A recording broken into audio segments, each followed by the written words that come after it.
Howdy, everyone. This is Grant Bynum with Uptown 101. Hey, we're looking at the guest bedroom or the second bedroom. So this is right off of the island and the kitchen and stuff that's right here. You've got that great view, and then this is what it looks like over here. So we've got this beautiful bedroom here.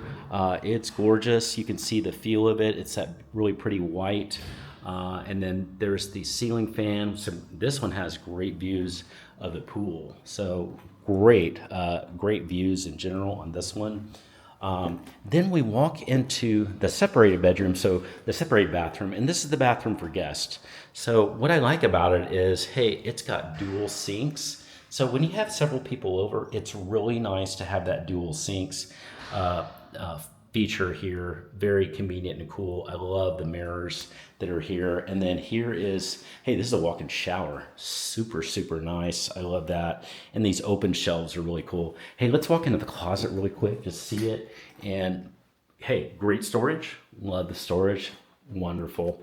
So check, check, check. Everything here checks. I love the feel in here. Feels warm. The wood is a great feel. This is a beautiful apartment. Hey, what do you think about the apartment? Are you liking what you see? Send me your thoughts. I've got a number below. You can text me. That's my personal cell number. It's not a some sort of marketing cell or anything. It's my personal cell. Send me your thoughts and just say, hey, Grant, I'm looking for an apartment in the area. I'd love to get your thoughts, get some help on finding a perfect place, and we'll start chatting. And it's always 100% free service. So reach out. Can't wait to hear from you.